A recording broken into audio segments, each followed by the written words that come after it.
बैठ जाइए सभी बच्चे। Good morning. आज से आपका एडवांस का न्यू टॉपिक शुरू हो रहा है, मेंसुरेशन। इसके बाद यही स्टार्ट होना था। मेंसुरेशन एक ऐसा आपका टॉपिक है जो सभी एग्जाम के लिए इम्पोर्टेंट है और एसएससी में तो बहुत बड़ा रोल प्ले करता है। अकेले 15% आपके एग्जाम में रोल इसका होता है। आप टीयर 2 का पेपर उठाएंगे तो मेंसुरेशन के 15 क्वेश्चन तक आपको दिखाई देते हैं। एक काफी लंबा टॉपिक है लेकिन ज्योमेट्री इतना नहीं खींचेगा, उससे पहले ये कंप्लीट हो जाएगा। चलिए हेडिंग दे दीजिए मेंसुरेशन।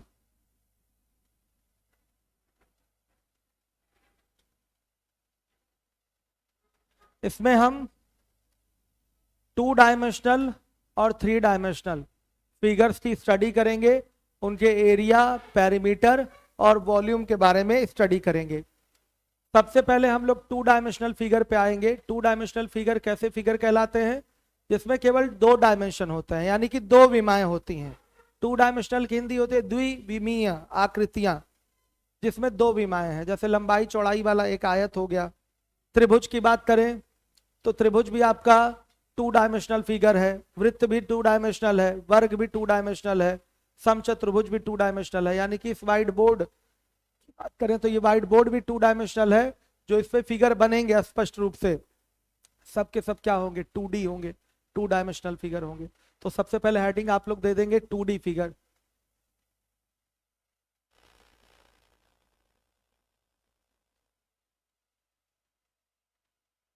फिगर सबसे पहले इसमें आते हैं त्रिभुज पे।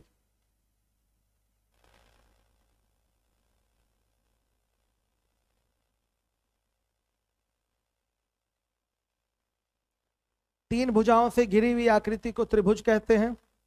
किसी भी टाइप का त्रिभुज हो, किसी भी टाइप का त्रिभुज हो, उसका परिमाप और क्षेत्रफल निकालने का पैटर्न देख लीजिए क्या होता है। परिमाप एक वर्ड मैंने अभी अभी बोला है, वो क्या होता है पता है आपको? जो इसकी बाउंड्री की लेंथ है उसी को क्या बोलते हैं? परिमाप बोलते हैं। बाउंड्री की पूरी पूरी लेंथ को ही क्या बोलेंगे? फिगर का पेरीमीटर बोलेंगे। चाहे वो त्रिभुज हो, चाहे वो आयत हो, चाहे कोई आकृति हो, बाउंड्री है उसकी, बाउंड्री की लेंथ अगर आप ले लेंगे तो वही उसका क्या कहलाएगा? पेरीमीटर कहलाएगा। बाउंड्री की लेंथ ही पेरीमीटर कहलाएगी। तो जैसे ये त्रिभुज है, ये ए बी सी, इसका नाम है ए बी सी। इसके परिमाप की बात करें, इंग्लिश में इसको बोलते हैं पेरीमीटर। क्या होगा बच्चों? A B plus B C plus C A. तीनों भुजाओं को जोड़ दीजिए, A B plus B C plus C A, हो गया ये। अब देखिए क्षेत्रफल एक वर्ड आता है, इंग्लिश में इसको एरिया कहते हैं। वो क्या होता है? क्षेत्रफल किसको कहते हैं? भुजाओं द्वारा घिरे हुए क्षेत्र की जो माप होती है, मेजरमेंट होती है, उसी को क्या कहेंगे?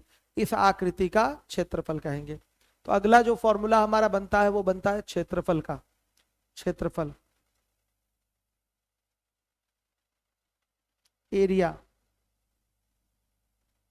ये कैसे कैलकुलेट होता है? कई सारे तरीके हैं निकालने के, लेकिन एक जनरल फॉर्मेट क्या है?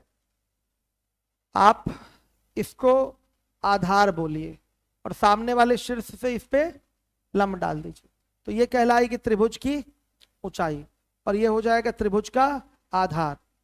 तो 1/2 आधार गुणे ऊंचाई से त्रिभुज का निकल आता है क्षेत्रफल।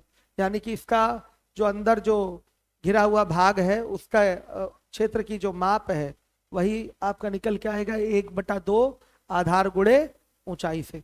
तो ये त्रिभुज के क्षेत्रफल का फॉर्मूला हो गया। हर एक बच्चा रट लेगा इसको जिम्मेदारी के साथ, रटना ही है फॉर्मूला इसमें। तो क्षेत्रफल का फॉर्मूला हो गया 1/2 आधार गुणे ऊंचाई,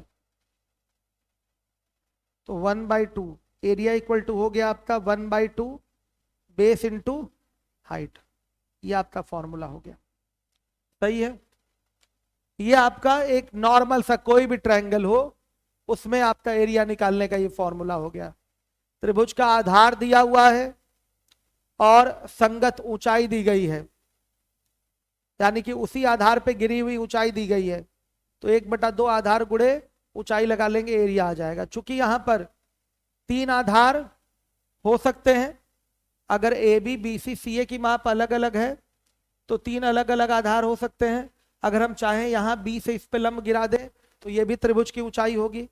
सी से अगर ए बी पर लंब गिरा दें तो भी ये त्रिभुज की ऊंचाई होगी। तो त्रिभुज में 3 आधार और 3 ऊंचाइयां होती हैं। त्रिभुज में 3 आधार और 3 ऊंचाइयां होती हैं। अगर बराबर है तो अच्छी बात है, बराबर नहीं है तो बोलिए 3 आधार, अलग अलग 3 आधार और अलग अलग 3 ऊंचाइयां होती हैं। क्लियर है सारे बच्चों को? तो त्रिभुज के बाद हम एक स्टैंडर्ड ट्रायंगल पे आएंगे, उसको बोलेंगे समबाहु त्रिभुज। समबाहु त्रिभुज की इंग्लिश होती है इक्विलैटरल ट्रायंगल। तो आइए उसका एरिया और पेरीमीटर देख लेते हैं क्या होता है। हो गया ये। दूसरे नंबर पे आइए समबाहु त्रिभुज।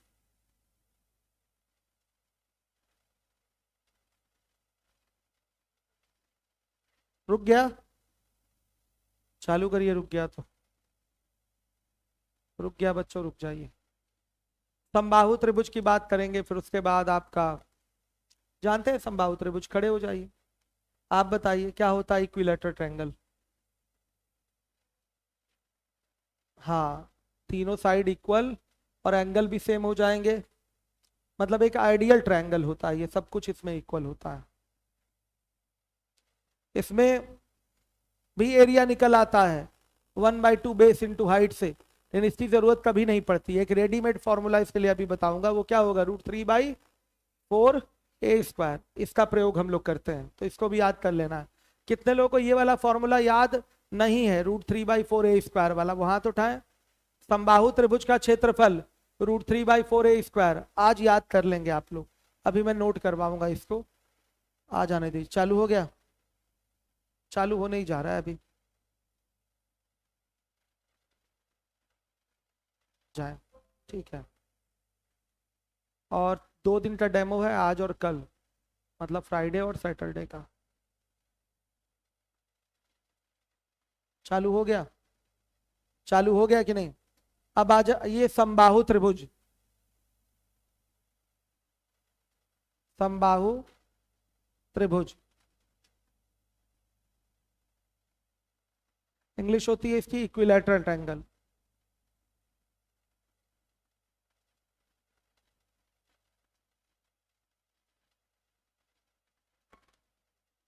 एक ऐसा ट्रायंगल जिसकी 3 साइड्स या ऑल साइड्स इक्वल होती है। ये ए बी सी हो गया। यहां क्या है, ए बी बराबर बी सी बराबर सी ए। आ गई बात समझ में? तो इसको बोलेंगे हम ए बी बराबर बी सी बराबर सी ए बराबर ए ले लीजिए। तो ए क्या कहलाएगी, त्रिभुज की भुजा। त्रिभुज सिंबल यूज कर लेते हैं, त्रिभुज की भुजा कहलाएगी। और देख लीजिए तीनों भुजाएं क्या है, बराबर है। इसको बोलते हैं समबाहु त्रिभुज। तीनों कोण भी क्या होंगे, 60-60 डिग्री के होते हैं। इसमें सब कुछ बराबर होता है। इसके एरिया के फॉर्मूले की बात करें तो इसका भी 1/2 बेस इंटू हाइट होता है। निकाल के दिखा देते हैं। ये देखिए सामने ये परपेंडिकुलर ड्रॉ कर दीजिए, यही क्या हो जाएगा, हाइट ऑफ इक्विलैटरल ट्रायंगल हो जाएगा। ऊंचाई इसमें तीनों तरफ से लेंगे, लेकिन तीनों ऊंचाइयां क्या होंगी, बराबर होंगी। इधर से h है तो ये परपेंडिकुलर गिरेगा तो ये भी h होगा, और इधर से परपेंडिकुलर ये भी h होगा। ऊंचाई हमेशा लंबवत ली जाती है। अगर आप ही की हाइट मापनी है तो कोई कहेगा झुक के खड़े हो तब हाइट मापे, ऐसा तो नहीं होता ना। स्ट्रेट खड़े होते हैं आप, जमीन पे 90 डिग्री का कोण बनाते हैं तब आपकी हाइट ली जाती है। तो हाइट कभी भी कैलकुलेट मेजर करेंगे तो वो हमेशा 90 डिग्री पर आएगी तो ही कैलकुलेट होती है। तो ये हाइट हो गई, हाइट ऑफ इक्विलैटरल ट्रायंगल हो गया आपका। अब देखिए बेस तो इसका ए हो गया, ए इसका आधार हो गया, ये ऊंचाई हो गई। सबसे पहले ऊंचाई कैसे निकलती है, हाइट कैसे निकलती है वो देख लीजिए। तो थोड़ी सी ज्योमेट्रिकल प्रॉपर्टी पे आते हैं। समबाहु त्रिभुज में किसी शीर्ष से सामने वाली भुजा पर खींचा गया लंब सामने वाली भुजा को 2 बराबर भागों में बांटता है। तो ये पूरा ए है तो ये a/2 और ये a/2 में बटेगा। अब हमें चाहिए h, तो यहां लगा लेंगे पाइथागोरस थ्योरम। पाइथागोरस तो पता होगा ना आप लोगों को।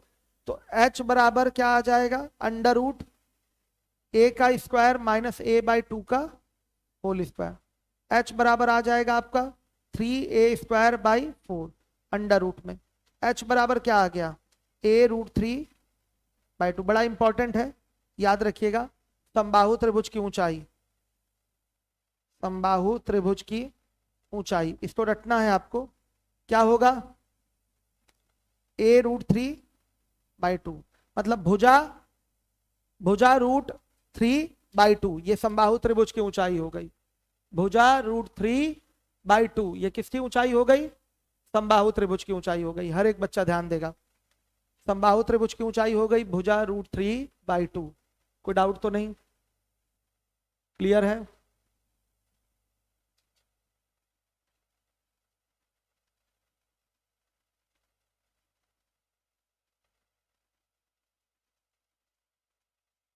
हो गया। अब हमें चाहिए समबाहु त्रिभुज का क्षेत्रफल। सीधे क्षेत्रफल लिखते हैं। क्षेत्रफल का फॉर्मूला क्या होता है, 1/2 आधार गुणे ऊंचाई। 1/2 आधार क्या होगा बच्चों, a हो जाएगा, और ऊंचाई क्या हो गई, a√3/2। तो क्या फॉर्मूला बन गया, √3/4 a²। एरिया का फॉर्मूला बना कि नहीं, नोट कर लीजिए। समबाहु त्रिभुज के क्षेत्रफल का फॉर्मूला बन गया √3/4 a²। ये दोनों रटा हुआ होना चाहिए आपको। अंतः त्रिज्या, परित्रिज्या, इन सब की भी बात करेंगे कब, जब सर्कल पढ़ा लेंगे, सर्कल का फॉर्मूला बता देंगे तब, इसके बाद बात होगी। अभी हम एरिया और पेरीमीटर पे ही रहेंगे। इसका पेरीमीटर क्या होगा, 3a। लिखने की जरूरत है क्या, कोई जरूरत नहीं। इसका परिमाप क्या होगा, 3a। सीधे सीधे लिखने की कोई आवश्यकता नहीं, पेरीमीटर आप समझ चुके हैं। Length of the boundary is called perimeter. तो a + a + a 3a हो जाएगा। ऊंचाई इंपॉर्टेंट है, यहां पर एरिया इंपॉर्टेंट है, दो चीजें इंपॉर्टेंट है। तो ऊंचाई हो गई a√3/2, सबको समझ में आया। कभी भी समबाहु त्रिभुज की ऊंचाई आपसे पूछे तो ये ऊंचाई है, ये h है। 3 ऊंचाइयां हो सकती हैं, इधर से भी हो सकता है ये, इधर से भी ये हो सकता है, लेकिन ये सभी ऊंचाइयां क्या होंगी, बराबर होंगी। तो समबाहु त्रिभुज की ऊंचाई का जो फॉर्मूला होता है वो a√3/2 होता है। क्षेत्रफल √3/4 a² हो गया। क्लियर है, चलिए।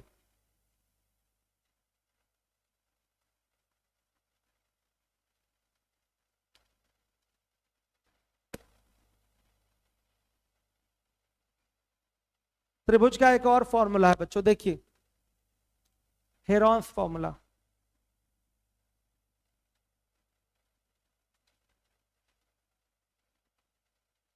ठीक, एक ट्रायंगल है, नाम है इसका ABC।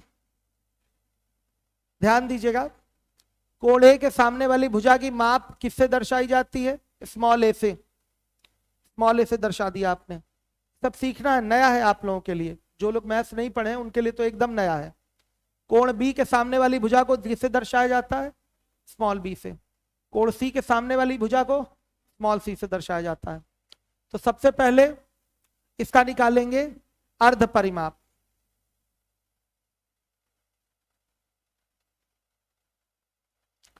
अर्ध परिमाप, अर्ध परिमाप को कहेंगे इंग्लिश में सेमी पेरीमीटर। सेमी पेरीमीटर का एस ले लीजिए, और एस बराबर क्या आएगा, a + b + c तो पेरीमीटर होता है। सेमी पेरीमीटर मतलब हाफ ऑफ द पेरीमीटर, तो बाई 2 कर देंगे, ये एस की वैल्यू हो गई। एस का मतलब सेमी पेरीमीटर हो गया। अर्ध परिमाप, परिमाप इसका होगा a + b + c, बाई 2 कर देंगे तो half of the perimeter find होगा, a + b + c बाई 2। ये सेमी पेरीमीटर हो गया आपका। अब एरिया का फॉर्मूला देखिए, पता भी होगा कई लोगों को। एरिया ऑफ द ट्रायंगल क्या होगा, √S S - a S - b S - c। याद करना है आपको, जो भी चीजें बताई जा रही हैं सब याद करना है आपको, ध्यान दीजिएगा। Area is equal to √S S - a S - b S - c। सही है, आ गया समझ में। ये हेरॉन्स फॉर्मूला है, नाम है एक मैथमेटिशियन का, हेरॉन्स फॉर्मूला है। देखिए, अब इसके बाद आ जाइए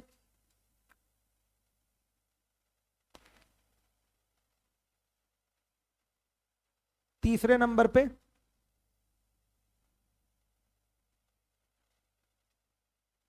आयत, रेक्टेंगल, ये चार भुजाओं से घिरी हुई आकृति होती है। अभी तक हम बात त्रिभुज की कर रहे थे, तो त्रिभुज तीन भुजाओं से घिरी हुई आकृति थी। आयत क्या होता है? चार भुजाओं से घिरी हुई आकृति होती है, ध्यान से देखिएगा। और आमने सामने की भुजा क्या होती है? बराबर और समांतर होती है। ये भी बराबर और समांतर होगी। भुजाएं एक दूसरे से 90 डिग्री के कोण पर जुड़ी हुई होती हैं। अब विपरीत शीर्षों को मिलाने वाली रेखा को विकर्ण कहते हैं, डायगोनल। इसमें दो विकर्ण होते हैं, त्रिभुज में एक भी विकर्ण नहीं होता। त्रिभुज में कहां विकर्ण खींच पाएंगे? विपरीत शीर्ष कहां दिखेंगे? वहां नहीं है।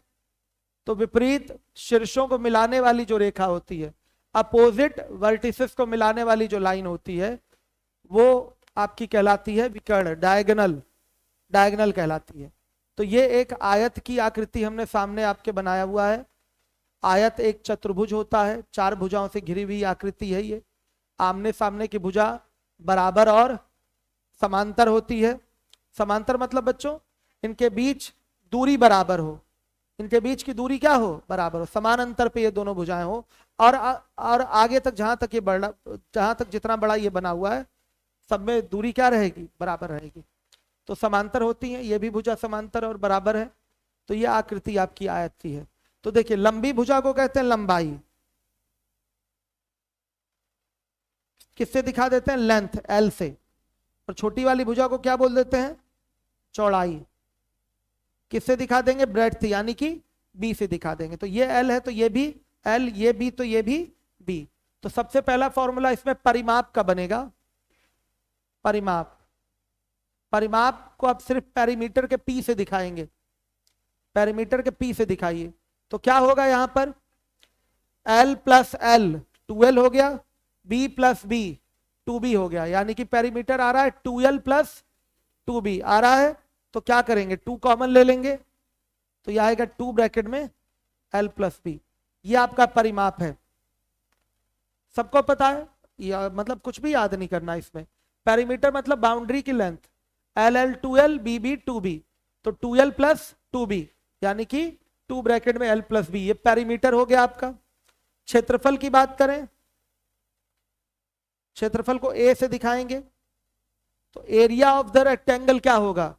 बताइए, लंबाई गुणे चौड़ाई, लंबाई गुणे चौड़ाई, मतलब एरिया इज इक्वल टू हो गया L into B, L into B. अब देखिए, विकर्ण, डायगोनल, डायगोनल, विकर्ण, डायगोनल, डी बराबर क्या होगा बच्चों? ये देखिए, दोनों विकर्ण इसके बराबर होते हैं। दोनों विकर्ण क्या होंगे? बराबर ही साइज के होंगे। अगर मान लिया इसकी साइज डी है, तो इसकी भी साइज क्या होगी? डी ही होगी। तो डी कैसे कैलकुलेट होगा? पाइथागोरस से। ये एक समकोण त्रिभुज यहां बन रहा है, तो ये कर्ण हो जाएगा। विकर्ण इस समकोण त्रिभुज का क्या हो गया? कर्ण। तो डी बराबर होगा L square plus B square. तो डी बराबर क्या हो जाएगा? बताइए, under root L square plus B square. याद ही नहीं करना इसको। आयत का जो विकर्ण होगा डी, पाइथागोरस से निकल के आता है, और डी बराबर होगा under root L square plus B square. सभी बच्चे पीछे तक ध्यान दीजिएगा, जिम्मेदारी के साथ। फॉर्मूला केवल नोट कराया जा रहा है, आपको समझ में आ रहा है? ये सब याद करना है आज ही। सीधे डी बराबर हो गया under root L square plus B square. अब इसके बाद हम बात करेंगे वर्ग की।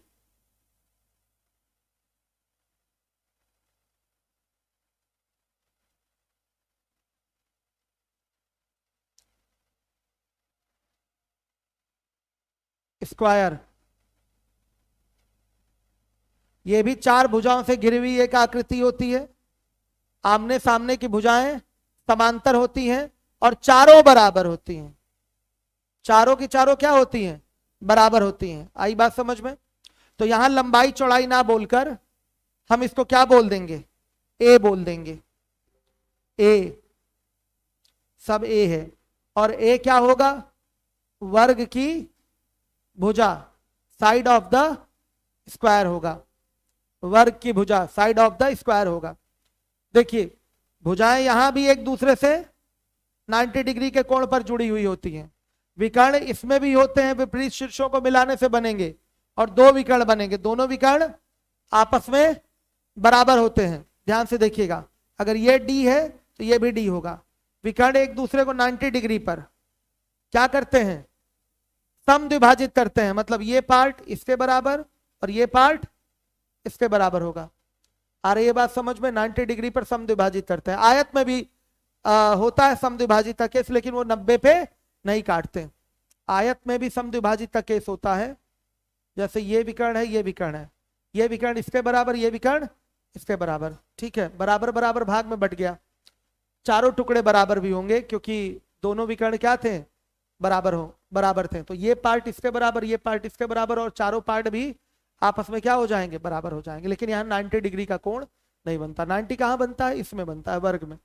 देख लीजिए, समझिए इसको। ये सब नोट नहीं कराया जाएगा, ज्योमेट्री की प्रॉपर्टी में नोट करवाया जा चुका है, यहां नहीं नोट करवाना है मुझे। सबसे पहले फॉर्मूला जो बनेगा वो होगा परिमाप का, पेरीमीटर का। परिमाप क्या हो जाएगा बताइए बच्चों, पेरीमीटर ए प्लस ए प्लस ए प्लस ए और एक ए प्लस ए प्लस ए प्लस ए, कितना हो गया 4a, यही पेरीमीटर है। एरिया की बात करेंगे, क्षेत्रफल की, क्षेत्रफल एरिया क्या हो जाएगा, लंबाई गुणे चौड़ाई, पैटर्न वही है, लंबाई गुणे चौड़ाई, यानी कि ए गुणे ए, लंबाई भी ए चौड़ाई भी ए, तो ए गुणे ए यानी कि क्या हो जाएगा, ए स्क्वायर हो जाएगा। तो क्षेत्रफल हो गया आपका ए स्क्वायर, भुजा का स्क्वायर, सही है। अब विकर्ण की बात करेंगे, विकर्ण डायगोनल डी, तो डी बराबर क्या हो जाएगा, फिर पाइथागोरस लगेगा। ये पूरा डी है या इधर से ये पूरा डी है, हर एक बच्चा ध्यान देगा, ये डी है या ये पूरा डी है। तो ध्यान से देखिएगा, ये आपका हो गया ए, ये भी ए और ये क्या है, डी है, लगेगा पाइथागोरस। तो डी स्क्वायर बराबर A square plus A square, तो डी स्क्वायर बराबर 2a स्क्वायर। तो डी बराबर क्या, under root 2a square, under root 2a square को सॉल्व करेंगे तो आएगा a रूट 2, सही है। तो d बराबर क्या आ गया, a रूट 2, लिख दूं क्या पूरा, under root a square plus a square, तो d बराबर आ गया आपका under root 2a square, means d equal to a under root 2। ये विकर्ण हो गया, याद रखिएगा। इससे क्षेत्रफल का एक और फॉर्मूला होता है, ध्यान दीजिएगा, हर एक बच्चा ध्यान दे। एरिया का एक और फॉर्मूला होता है, वर्ग के क्षेत्रफल का विकर्ण के पद में एक फॉर्मूला होता है, मैं दिखाता हूं अभी आपको। क्षेत्रफल बराबर विकर्ण का स्क्वायर बटा 2, यह भी एक फॉर्मूला होता है। तो ये हो गया आपका area is equal to D square by 2, याद रखिएगा। डी की वैल्यू क्या है बच्चों, ए रूट 2, इसका स्क्वायर हो गया by 2, A square into 2 by 2, फिर से 2 से 2 कट के ए स्क्वायर आया कि नहीं, देख लीजिए। तो यहां पर एरिया का एक और फॉर्मूला है डी स्क्वायर बाई 2, ये विकर्ण के पद में है, हर एक बच्चा ध्यान दे।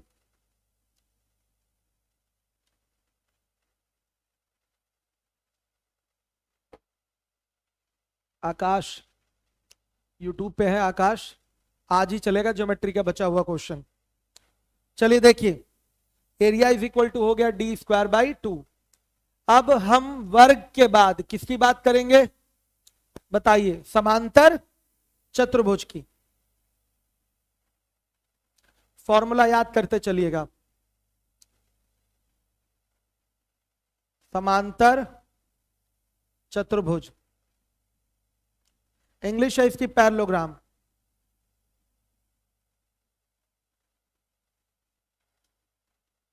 बच्चों ये भी 4 भुजाओं से घिरी हुई आकृति है, इसमें आमने सामने की भुजा बराबर और समांतर होती हैं, लेकिन भुजाएं एक दूसरे से 90 डिग्री के कोण पर नहीं जुड़ी होती। ये फिगर है, ये फिगर है, ये इसके पैरेलल है और इक्वल है, ये इसके पैरेलल है और इक्वल है। यहां पर लंबाई चौड़ाई की बात नहीं होती है।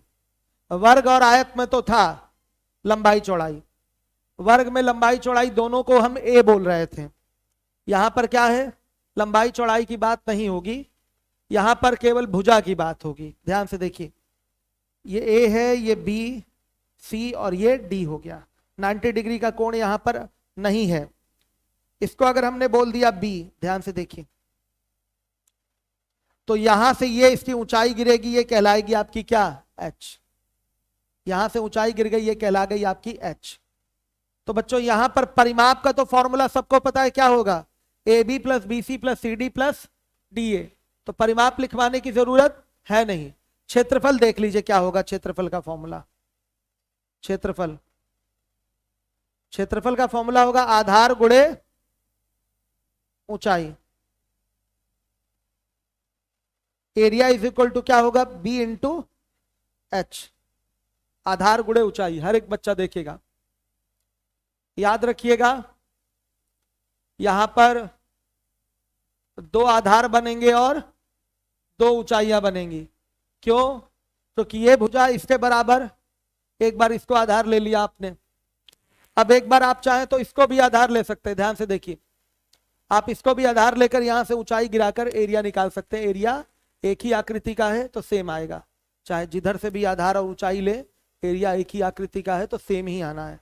क्लियर है सारे बच्चों को, हर एक बच्चा ध्यान देगा जिम्मेदारी के साथ। दिखा देते हैं हम आपको फिगर भी उसका भी, देखिए अगर हमने इसको आधार बोल दिया तो ये इसकी क्या हो जाएगी, ऊंचाई हो जाएगी। तो बताइए ऊंचाई कैसे लेंगे, इन दोनों के बीच की जो दूरी है वही क्या होगी, हाइट हो जाएगी। इन दोनों के बीच की जो दूरी है, दूरी भी हमेशा लंबवत ली जाती है, वही क्या हो जाएगी, हाइट। तो यहां से हमने लंब ये डाल रखा है। क्लियर है सारे बच्चों को, या यहां से ये भी 90 डिग्री है तो ये भी इसकी क्या है, हाइट ही है। क्लियर है सारे बच्चों को। तो ये ऊंचाई हो गई और ये आधार, तो यहां से एरिया निकल के क्या आएगा, बी इंटू एच। ये भी एरिया उतना ही है, आधार गुणे ऊंचाई। अब चूंकि यहां बी एच लिखे हैं तो यहां ले लीजिए एक्स और इसको वाई बोल दीजिए, तो इसका एरिया क्या आएगा, X Y, X into Y. और यहां से एरिया आ रहा है बी इंटू एच। ये दोनों एरिया एक ही आकृति के हैं, इसलिए दोनों के दोनों की वैल्यू क्या होगी, इक्वल होगी। ठीक, हम जब शीट सॉल्व कराएंगे तो यहां सबसे ज्यादा पूछा जाने वाला क्वेश्चन होता है B1H1 बराबर B2H2 पे। मतलब ये आधार दे देगा, ये ऊंचाई दे देगा, ये ऊंचाई दे देगा, ये आधार पूछ लेगा। तो पैटर्न क्या होता है, इसी से रिलेट करके बनाया जाता है B1H1 बराबर B2H2। यहां नहीं बनवाएंगे, जब शीट सॉल्विंग होगी तो वहां आपको बनवाएंगे हम B1H1 बराबर B2H2। इसमें सबसे ज्यादा यही क्वेश्चन पूछा जाता है, B1H1 बराबर B2H2। आइए, समांतर चतुर्भुज हो गया। अब इसके बाद आ जाइए समचतुर्भुज।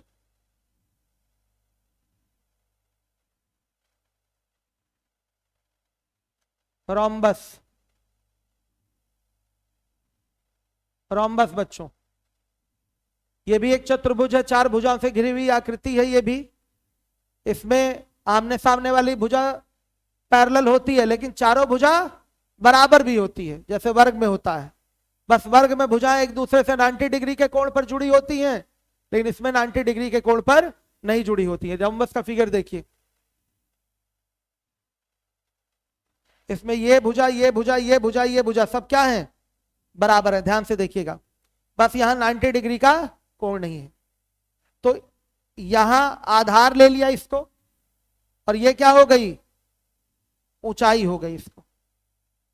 तो देखिए ये ए है, ये बी है, ये सी है और ये डी है। तो पेरीमीटर तो सबको पता है 4a होगा। पेरीमीटर क्या होगा, 4a, क्या 4b होगा। ये b है तो ये भी b, ये भी b और ये भी b, सब बराबर होते हैं। क्या होता है यहां पर, AD बराबर AB बराबर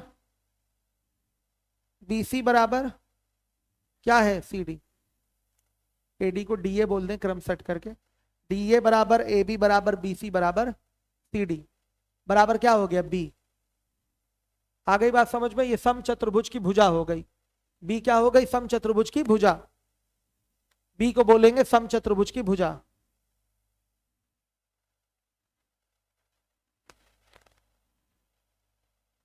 भुजा ये बोल दिया बच्चों। सब कुछ बी है इसमें, सब बी होगा। आधार आपने बी बनाया, ऊंचाई आपने एच गिराया, इसका पेरीमीटर तो 4b होगा। अगर ए लिए होते तो 4a कहलाता, लेकिन अब क्षेत्रफल की बात करें तो आधार गुणे ऊंचाई ही होगा। तो क्षेत्रफल इसका क्या हो जाएगा, आधार गुणे ऊंचाई। Area is equal to base into height, ये आपका एरिया आ गया। इसका एरिया निकालने का एक और फॉर्मूला होता है डायगोनल के टर्म में। डायगोनल के टर्म में, डायगोनल मतलब विकर्ण। पैरेललोग्राम में डायगोनल का फॉर्मूला ज्योमेट्री में बताया गया है, ठीक है। पैरेललोग्राम में डायगोनल का पैटर्न, रोम्बस में डायगोनल निकालने का पैटर्न कहां बताया गया है, ज्योमेट्री में बता चुके हैं, बताया है ना बच्चों। बताइए, चारों भुजाओं के वर्गों का योग बराबर विकर्णों का योग, ये एक पैटर्न बताया गया है। इतने का स्क्वायर प्लस इतने का स्क्वायर प्लस इतने का स्क्वायर प्लस इतने का स्क्वायर बराबर इतना स्क्वायर प्लस इतना स्क्वायर, ये होता है। आपका अगर शीट में क्वेश्चन आएगा, दिया है डायगोनल निकालने का क्वेश्चन, तो मैं वहां पर ये फॉर्मूला फिर बताऊंगा। ज्योमेट्री में मैंने ये फॉर्मूला बताया, बताया है कि नहीं, बताया है। यहां नहीं अभी बताया जाएगा, क्वेश्चन आएगा तो करवाऊंगा, दोबारा नहीं लिखवाना चाहता मैं इसको, ठीक है। क्वेश्चन आएगा, दिया है शीट में, तो वहीं लिखवाऊंगा मैं एक ही बार। चलिए देखिए, अब हम इसके विकर्ण की बात करते हैं।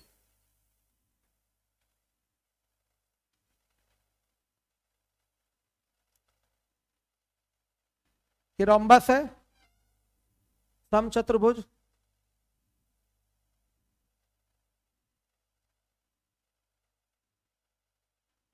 ध्यान से देखिए, ये इसका डायगोनल कहलाएगा। इसके दो डायगोनल होते हैं और दोनों डायगोनल इक्वल नहीं होते हैं। स्क्वायर में इक्वल होता है, रेक्टेंगल में डायगोनल इक्वल होते हैं, लेकिन रोम्बस और पैरेललोग्राम में डायगोनल इक्वल नहीं होते। समचतुर्भुज और इससे पहले एक बताए थे हम समांतर चतुर्भुज, इन दोनों में विकर्ण बराबर नहीं होते। इसका वैल्यू अगर d1 है तो इसकी वैल्यू क्या होगी, d2 होगी।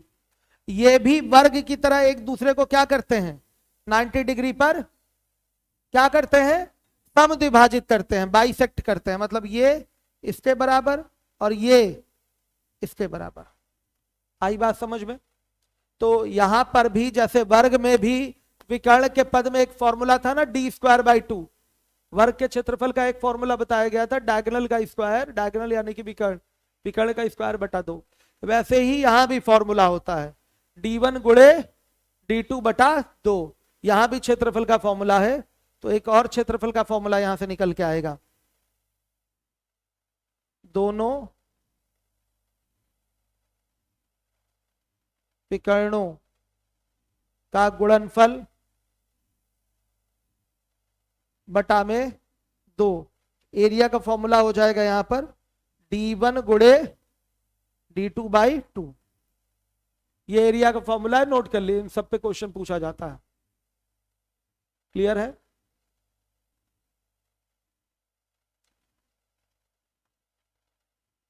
आ गया बच्चों।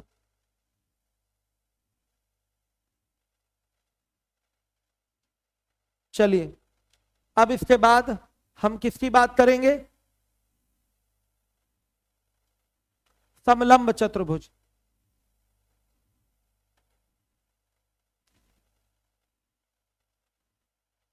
समलंब चतुर्भुज,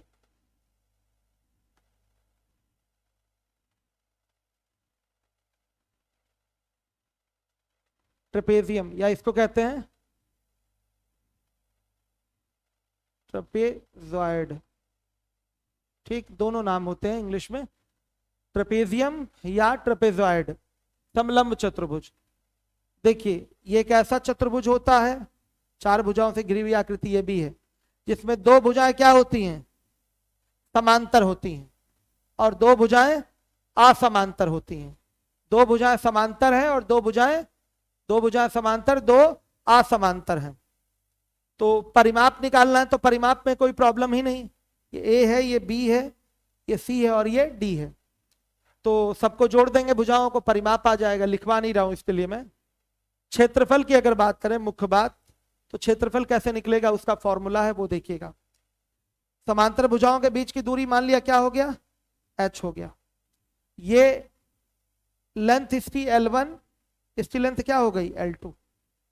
तो क्या होगा, क्षेत्रफल बराबर 1/2 समांतर भुजाओं का योग गुणे उनके बीच की दूरी हो गया। देखिए एरिया इज इक्वल टू हो जाएगा 1/2 sum of the parallel side into distance between them. तो ये हो गया sum of the parallel side L1 plus L2 और डिस्टेंस बिटवीन देम क्या है बच्चों, h है।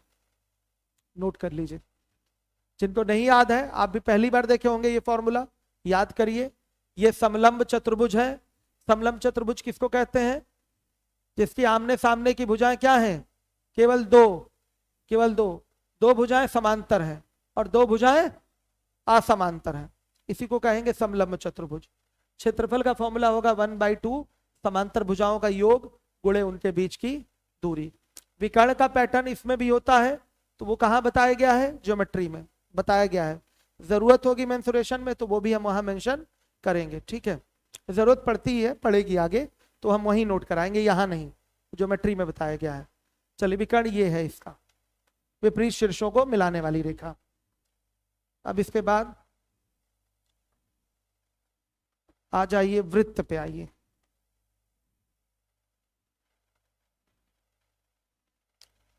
वृत्त, सर्कल। बच्चों ये सर्कल है, सेंटर है इसका, सेंटर से बाउंड्री तक की डिस्टेंस क्या कहलाती है, रेडियस। और इधर भी बढ़ा देंगे तो ये भी रेडियस, लेकिन ये पूरा अगर मिल गया तो ये क्या हो जाएगा, डायमीटर यानी कि व्यास हो जाएगा। इस बाउंड्री को, पूरी बाउंड्री को क्या कहते हैं, इसकी परिधि कहते हैं। यहां पर ये है पेरीमीटर ही है, तो बाउंड्री की लेंथ है ये पेरीमीटर ही, लेकिन पेरीमीटर ना बोलकर इसको क्या बोला जाता है, सरकमफ्रेंस बोला जाता है परिमाप, लेकिन परिमाप ना बोलकर क्या बोलेंगे, परिधि बोलेंगे। आ गई बात समझ में।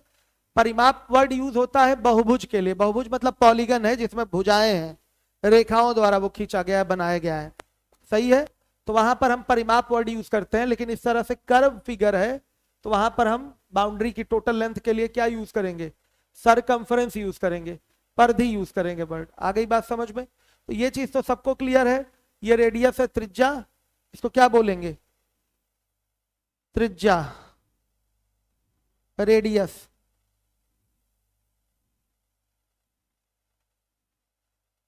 और एक होता है व्यास, और व्यास बराबर होता है 2 गुणे त्रिज्या, मतलब डायमीटर इक्वल टू क्या होगा, 2 इंटू रेडियस। सही है बच्चों, D equal to 2r।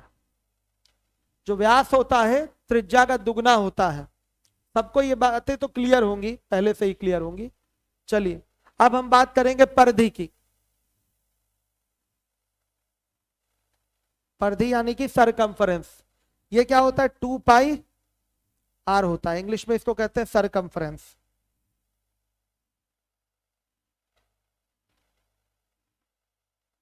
Circumference परिधि हो गया 2πr, और क्षेत्रफल का फॉर्मूला क्या होगा, πr², यानी कि ये एरिया हो गया,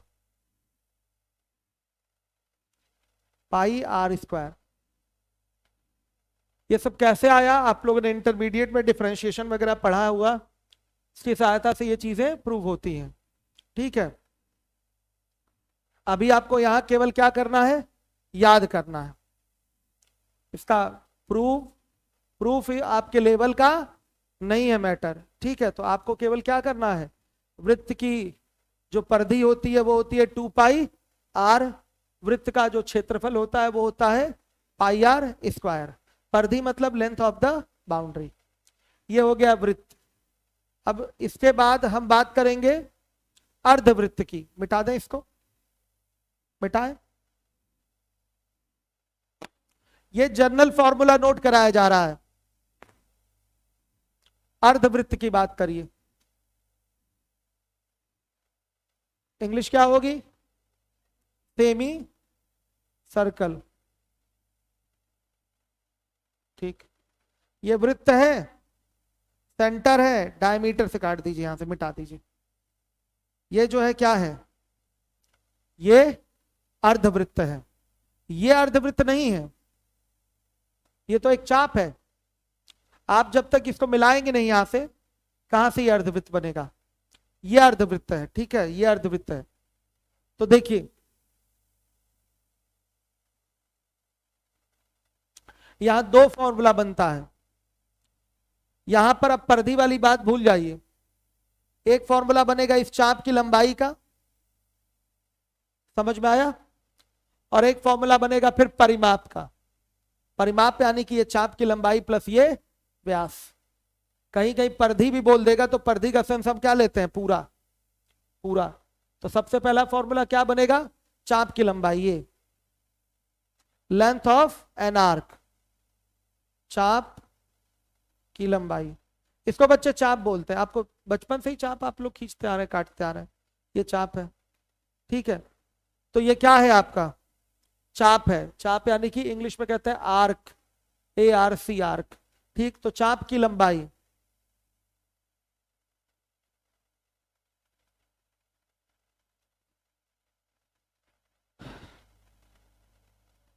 लेंथ ऑफ एन आर्क क्या हो जाएगा, πr। क्यों πr बच्चों, ये आधा चाप है, पूरा चाप कर दीजिए तो क्या बन जाएगा, वृत्त बन जाएगा। और ये पूरा कितना होता है, 2πr होता है। आधा लेंगे तो केवल क्या होगा, πr। अगर यही हम चौथाई लें तो क्या होगा, πr/2। अगर ये चौथाई लें तो इसका, इस चाप की लंबाई क्या होगी, πr², सॉरी πr/2 होगी कि नहीं। आधा लेने पर 2πr/2 हो जाएगा, तो πr आ गया। फिर चौथाई लेने पर 2πr/4 हो जाएगा, तो क्या आएगा, πr/2 आएगा। तो ये सब डिस्कशन होगा लेकिन जब क्वेश्चन कराएंगे तब। अभी केवल जनरल फॉर्मूला देखिए। ये चाप की लंबाई हो गई πr। इसके बाद हम बात करेंगे परिमाप की। चाप की लंबाई को L से दिखा दीजिए, L। परिमाप की बात करेंगे, P पेरीमीटर। क्यों P यूज कर रहे हैं, क्योंकि बच्चों यहां पर ये कर्व नहीं है, एक रेखा है। तो ये R है, ये R है, और ये क्या है, L है। तो परिमाप क्या हो जाएगा बताइएगा, L की वैल्यू πr और R 2r। तो क्या आ जाएगा, R ब्रैकेट में 5+2। ये परिमाप आ गया अर्धवृत्त का, यानी कि पूरा पूरा बाउंड्री की लेंथ, पूरी पूरी किसकी लेंथ, बाउंड्री की लेंथ। हर एक बच्चा देखेगा जिम्मेदारी से। कोई डाउट,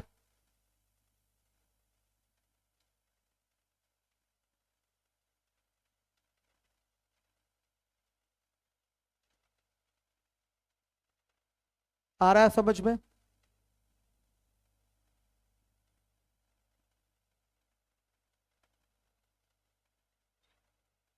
अब देखिए क्षेत्रफल की बात करेंगे, एरिया की, तो 1/2 πr² होगा। पूरे वृत्त का क्षेत्रफल πr², आधे वृत्त का क्षेत्रफल आधा, 1/2, 1/2 πr² हो जाएगा। आइए अब इसके बाद हेडिंग दीजिए त्रिज्यखंड। त्रिज्यखंड,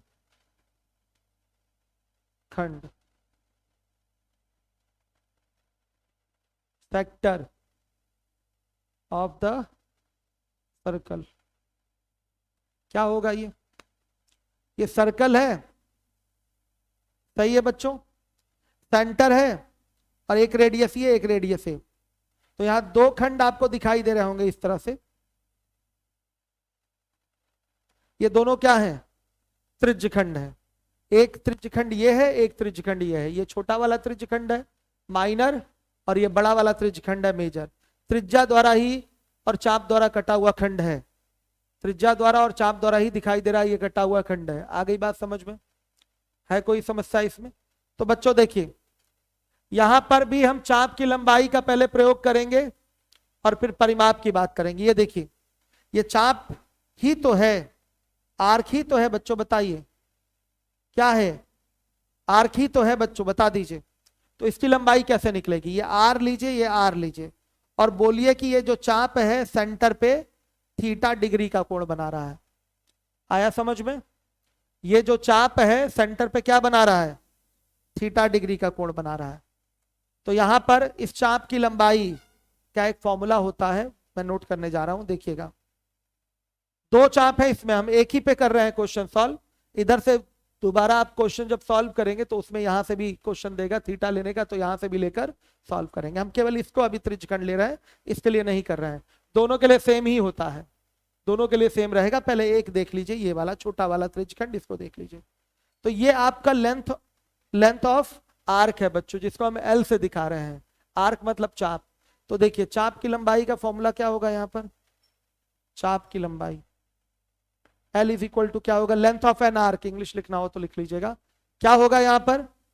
2 पाई आर थीटा बटा 360। ये हो गई आपकी चाप की लंबाई, 2 पाई आर थीटा बटा 360। सही है? और सुनिए, परिमाप क्या होगा? L प्लस 2R हो जाएगा। अगर केवल आप इसी की बात करें तो ये R और ये क्या है? L है। तो क्या हो जाएगा आपका परिमाप? L प्लस 2R हो जाएगा। कोई प्रॉब्लम है तो बताइए। क्लियर है सारे बच्चों को? L की वैल्यू अब रख लेंगे 2 पाई आर थीटा बटा 360। अब आइए इसके क्षेत्रफल की बात करें। एरिया हो जाएगा पाई आर स्क्वायर थीटा बटा 360। नोट कर लीजिए, हर एक बच्चा नोट करे। पाई आर स्क्वायर थीटा बटा 360 यही है बच्चों, इसके बारे में ही हम बात कर रहे थे। हर एक बच्चा नोट कर लें।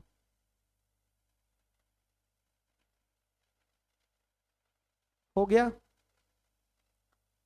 अब आ जाइए, याद रहेगा ना ये फॉर्मूला? पिलर के पास वाला बच्चा क्लियर है? अब आइए इसके बाद लिखिए। कुछ और तो नहीं पूछना? अगर देखिए इधर से पूछे, अगर इधर से पूछे आपसे तो इधर का ये थीटा देगा, फिर ये आर और ये आर है ही, सेम यही फॉर्मूला इसके लिए भी प्रयोग हो जाएगा। कोई अलग से फॉर्मूला यूज नहीं होगा। इधर से ये वाला एल पूछ रहा है तो इस थीटा का प्रयोग नहीं हो सकता। कौन से थीटा का प्रयोग होगा? इस चाप के सामने जो थीटा होगा उसी का प्रयोग होगा। क्वेश्चन आएगा तो क्लियर होगा फॉर्मूले का जब यूज करेंगे आप तो। चलिए अब हेडिंग दे दीजिएगा। क्या है? समय समाप्त हो गया है, सुनिए ध्यान से। हेडिंग दे दीजिए वृत्तखंड, सेगमेंट ऑफ द सर्कल। कल शीट मिलेगी इसलिए कल की क्लास मिस नहीं करिएगा। जो यूट्यूब पे है वो भी क्लास में आके शीट प्राप्त करेंगे। एक ही दिन शीट बटेगी इसलिए कल क्लास में रहिएगा आप लोग। सेगमेंट ऑफ द सर्कल, ये क्या होता है? ये सर्कल है, इसको कहते हैं कॉर्ड, यानी कि वृत्त की जीवा। ये ए बी क्या है? कॉर्ड है, वृत्त की जीवा है। वृत्त की परिधि पर स्थित दो बिंदुओं को मिलाने वाली रेखा वृत्त की जीवा कहलाती है, यानी कि cord, CHORD, cord of the circle है ये।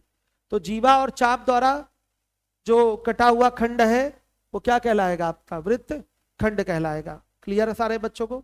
तो ये वृत्त खंड है, ये छोटा वृत्तखंड है, और इधर वाला क्या है? बड़ा वृत्तखंड है। इसके फॉर्मूले पे डिस्कशन कल होगा। बस एक त्रिभुज में एक और फॉर्मूला जरा जोड़ लीजिएगा। त्रिभुज जहां लिखे हैं एक फिगर बनाकर, इसको थीटा दे दीजिए, इसको ए दे दीजिए, इसको बी। तो त्रिभुज का क्षेत्रफल क्या होगा? 1/2 AB sin थीटा। ये भी एक फॉर्मूला है, नोट कर लीजिएगा। जहां त्रिभुज नोट किए वहां ये भी एक फॉर्मूला नोट कर लीजिए।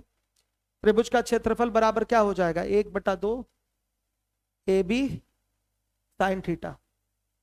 ये A और B है, दो भुजाओं की माप, ये भुजाओं की माप है, लेंथ है, इनके बीच का कोण थीटा है। तो त्रिभुज के क्षेत्रफल का फॉर्मूला बनेगा 1/2 AB sin थीटा। ठीक है, मिलते हैं हम लोग कल, रात में भी मिलेंगे यूट्यूब पे। चलिए, लेकिन आज थोड़ा स्वास्थ्य गड़बड़ है, शायद आज भी ना मिल पाए। सही है, समझ में आया? फॉर्मूला है, याद रहना चाहिए। कल फाइनल इसका फॉर्मूला खत्म हो जाएगा। जीएसटी भी क्लास चल रही है। जो बच्चे ज्वाइन अभी तक नहीं किए हैं, ये आप ही लोगों के लिए क्लासेस स्टार्ट हुई है, सामने वाले क्लासरूम में चल रही है, वो लोग कर लें जो अभी तक ना शुरू किए हैं।